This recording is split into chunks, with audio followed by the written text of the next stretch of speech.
maneuvered themselves into positions of power, and they could be anyone. Where did these powerful reptilians come from? How could you tell if someone is a lizard in disguise?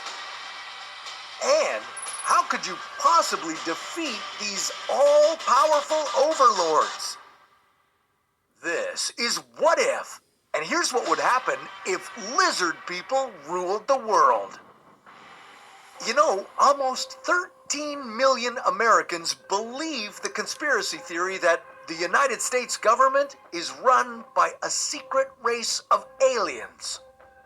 Yeah. And for many believers, the control this group has goes far beyond the US. They control the whole world. Yeah, so supporters of this theory claim that these creatures have been among us since ancient times. Many famous world leaders belong to their cold-blooded race, such as Queen Elizabeth and former US President George W. Bush. Oh, and secret societies like the Freemasons and the Illuminati are run by these lizards too. This belief in secret reptilian overlords dates as far back as 1888. More recently, it's been widely popularized by one conspiracy theorist, who's also faced accusations of anti-Semitism. So, is the belief in alien overlords a myth with dangerous consequences? Or maybe, just maybe, totally real? I'm gonna have to go with no on that. I am not a lizard. To prepare yourself to properly identify the aliens among you, you should familiarize yourself with their background. Here's what you need to know. The reptilians wouldn't originate from Earth. They'd come from distant solar systems around the Orion and Draco constellations. After arriving on Earth, they would interbreed with humans. They'd even manage to manipulate our DNA to cover up the truth. But these human-reptile crosses would only be temporary leaders. They'd be holding power until their original reptilian ancestors returned to Earth.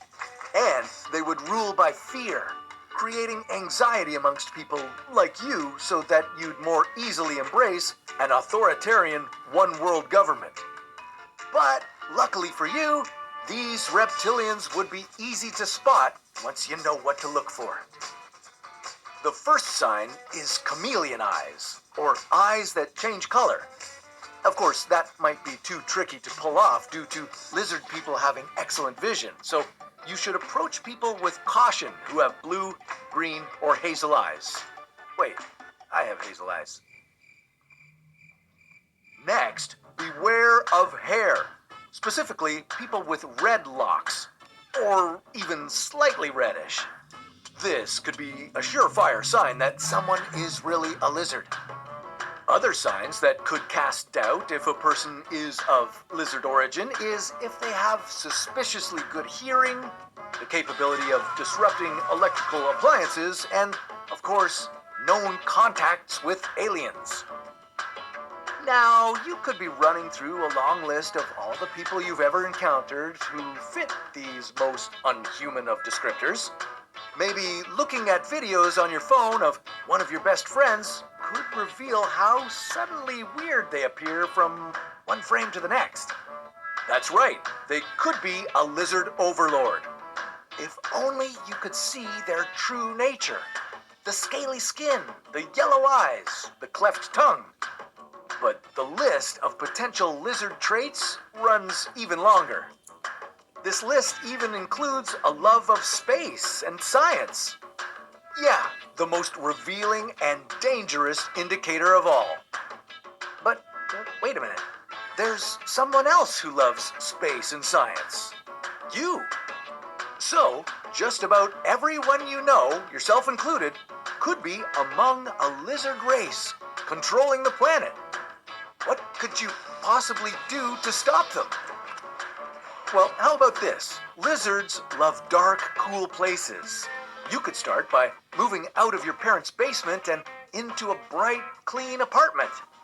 They also love water, so Next time someone offers you a trip to the pool or the beach, you should probably skip it. If all else fails, you could repel the lizards in your life by creating your own cologne or perfume.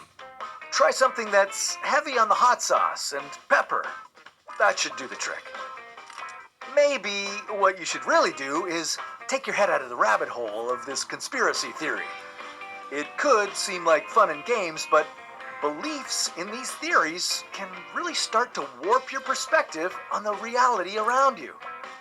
Besides, what if the aliens aren't actually ruling the Earth, but rather living inside of it? Well, that's a story for another What If.